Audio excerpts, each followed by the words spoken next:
சரி, கவர்ச்சியில் ஜெயிக்காம நீங்க எதை வச்சு ஜெயிச்சீங்க சொல்லுங்க பாப்போம். வெறும் கவர்ச்சியை வைத்துக் கொண்டு நீங்க முதலமைச்சர் ஆயிட்டீங்க, நீங்க ஆட்சியை பிடிச்சிட்டீங்க. 2 வருஷம் தான் ஆகுது, 2 வருஷம் தான் ஆகுது. என்ன செஞ்சுட்டு நீங்க வந்தீங்க? என்ன சேவை செஞ்சீங்க? என்ன போராட்டம் பண்ணீங்க?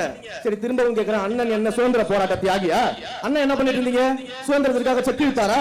காந்தியை போல கதராடை அணிந்து கொண்டு இந்தியா முழுக்க பிரச்சாரம் பண்ணாரா? சுதந்திரத்துக்காக அகிம்சை வழியில போராடினாரா? ஏன் உதயண்ணா எப்ப பாரு சும்மா கவர்ச்சியில் ஆட்சிக்கு வந்துட்டாரு, கவர்ச்சியில் ஆட்சிக்கு வந்துட்டாருன்னு சொல்லிட்டே இருக்கீங்களே. சரி, நீங்க எப்படி ஆட்சிக்கு வந்தீங்க? உங்களுக்கு எப்படி துணை முதலமைச்சர் பதவி கிடைச்சிச்சு? ஸ்டாலின் சார் உங்களோட அப்பா. அதை தாண்டி உங்களுக்கு என்ன தகுதி இருக்கு? அதுவும் துணை முதலமைச்சர் பதவிக்கு உங்களுக்கு என்ன தகுதி இருக்கு? நீங்க என்ன மக்களுக்கு நல்லது செஞ்சீங்க?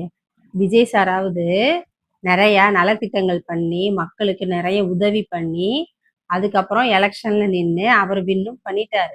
சரிங்களா? சரி, உங்க பாயிண்ட்டுக்கே வருவோம்.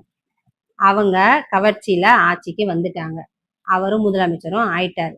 சரி, நீங்க இப்ப யாரு? நீங்க ஒரு எதிர்கட்சி தலைவர்.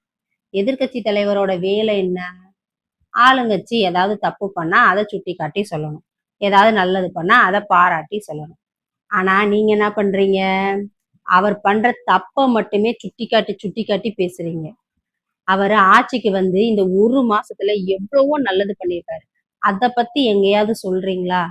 அவரு ஆட்சிக்கு வந்து இந்த 1 மாசத்துல அம்மா உணவகத்தை புதுப்பிச்சு நல்ல சத்தான டேஸ்டான சாப்பாடு போட்டிருக்காரு. அப்புறம் ஒரு 2-3 மலை கிராமங்கள்ல பல வருஷங்களா பஸ் வசதியே இல்லாம இருந்துச்சு, அந்த மலை கிராமங்களுக்கெல்லாம் பஸ் வசதி செஞ்சு கொடுத்துருக்காரு. அப்புறம் சிங்கப்பெண் அதிரடிப்படை அத ஓபன் பண்ணி அதுவும் இப்ப வெற்றிகரமா நடந்துட்டு இருக்கு. அதை பத்திலாம் பேசுங்க. அதை பத்திலாம் நீங்களும் உங்க அப்பாவும் அதை பத்தியே பேச மாட்டீங்க. சும்மா எப்ப பாரு கவர்ச்சியில் ஆட்சிக்கு வந்துட்டாங்க, இன்னும் 3 மாசத்துல ஆட்சி கவிழ்ந்துரும், இதை பத்தியே தான் பேசுவீங்க. அவரு சிஎம்மா பொறுப்பேற்றதுல இருந்து ஆரம்பிச்ச உங்களோட ஒப்பாரி இப்ப வரைக்கும் இன்னும் ஓயல.